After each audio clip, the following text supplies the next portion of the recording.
सभी को जय मसीह की। मैं हूं पास्टर आशा राय और आप सबका वेलकम करती हूं परमेश्वर की जीवित प्रेजेंस में और pray Jesus TV YouTube channel पर। वचन में चलेंगे और वचन में जाने से पहले हम प्रार्थना के द्वारा शुरुआत करेंगे।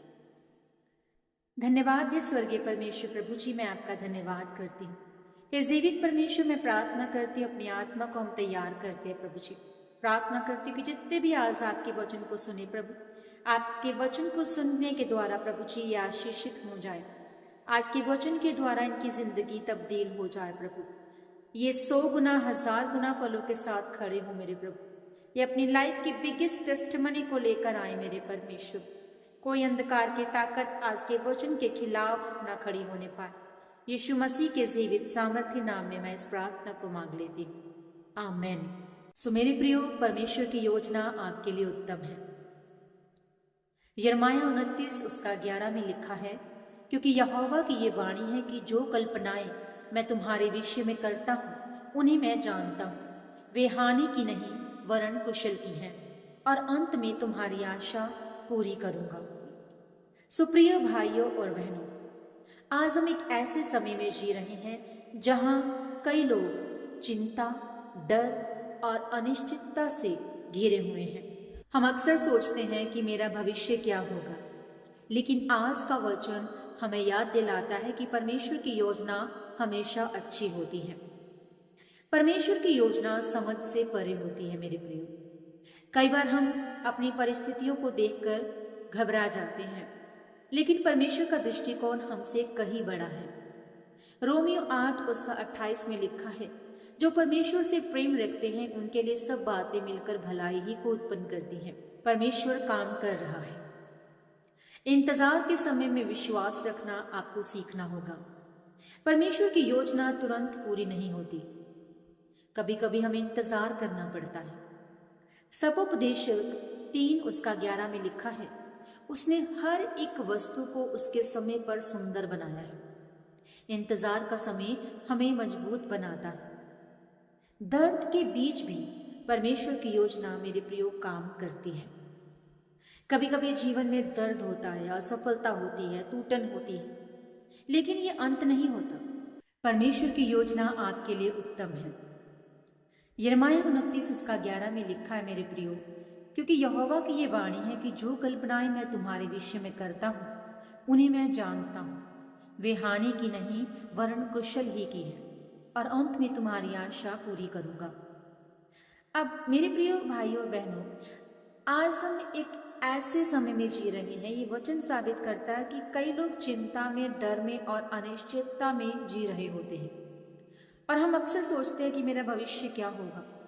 लेकिन आज का जो वचन है वो हमें ये याद दिलाता है कि परमेश्वर की योजना हमेशा अच्छी होती है, भली होती है। परमेश्वर की योजना समझ से परे होती है। कई बार हम अपनी परिस्थितियों को देखकर घबरा जाते हैं, लेकिन परमेश्वर का जो दृष्टिकोण है वो हमसे कहीं बड़ा होता है। वो हमारी परिस्थितियों को कुछ और अंदाज से देख रहा होता है। रोमियो 8 उसका 28 में लिखा है, जो परमेश्वर से प्रेम रखते हैं उनके लिए सब बातें मिलकर भलाई ही को उत्पन्न करती है। चाहे हालात कठिन हो, परमेश्वर काम कर रहा है। इंतजार के समय में विश्वास रखना आपको सीखना जरूरी है। परमेश्वर की योजना तुरंत पूरी नहीं होती, और हम अक्सर इंतजार करने नहीं पाते। हमें लग रहा होता है कि हमारी आशीष हमसे बहुत दूर है। हम प्रार्थना कर रहे हैं, फास्टिंग कर रहे हैं, वचन को पढ़ रहे हैं, हम चर्च जा रहे हैं, हम सब कुछ कर रहे हैं, हम दशमांश अपनी भेंटों को भी दे रहे हैं, पर वो इंतजार, वो डिले हमारी लाइफ में से जा ही नहीं रहा। तो कभी कभी हमें इंतजार करना पड़ता है। सपोपदेशक 3 उसका 11 में लिखा है, उसने हर एक वस्तु को उसके समय पर सुंदर बनाया है।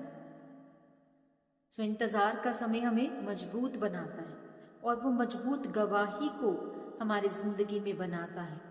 हालेलुया। तीसरी जो बात अगर मैं कहूँ इस वचन में से निकल कर आती है कि दर्द के बीच भी परमेश्वर की योजना काम करती है।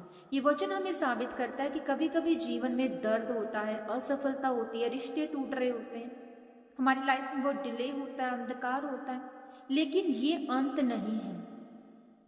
भजन संहिता 34 उसका 18 में लिखा है, यहोवा टूटे मन वालों के समीप रहता है। आज हम टूट चुके हैं, बिखर चुके हैं, हम रोते हैं अकेले में, दर्द में, पर जब आप टूटे होते हैं तब परमेश्वर सबसे करीब होता है। इस वचन से एक और बात निकलती है कि परमेश्वर की योजना आशा से भरी होती है। वचन हमें सिखाता है कि परमेश्वर हमें निराशा में नहीं छोड़ता, वो हमें एक उज्जवल भविष्य भी देता है। यशायाह 40 उसका 31 में लिखा है, जो यहोवा की बाट को जोहते हैं वे नया बल प्राप्त करते हैं। आपका भविष्य सुरक्षित है, परमेश्वर के हाथों में है। आज परमेश्वर आपसे कह रहा है इस वचन के द्वारा कि डरो मत, मैं तुम्हारे साथ हूं, मेरी योजना तुम्हारे लिए अच्छी है। चाहे हालात जैसे भी हों, चाहे रास्ता कठिन क्यों ना हो, विश्वास रखें, परमेश्वर काम कर रहा है। आइए मैं आपके लिए प्रार्थना करना चाहूंगी और इस प्रार्थना को अपने लिए मेरे पीछे दोहराना है। बोले कि हे स्वर्गीय पिता, मैं आपका धन्यवाद करती हूँ कि आपकी योजनाएं हमारे लिए उत्तम हैं। जब हम डरते हैं मेरे प्रभु, तो आप हमें विश्वास देना। जब हम कमजोर होते हैं प्रभु, तो आप हमें सामर्थ्य देना। हम आप पर भरोसा रखते हैं प्रभु, आप हमें कभी नहीं छोड़ते, कभी नहीं त्यागते मेरे पिता।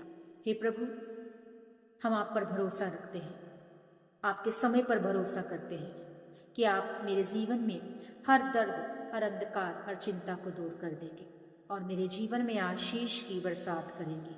उन आशीषों को खुदावन मैं लेने के लिए तैयार हूँ। मेरे जीवन में आइए, मैं आपको वेलकम करती हूँ और अपने सब गुनाहों से तौबा करती हूँ।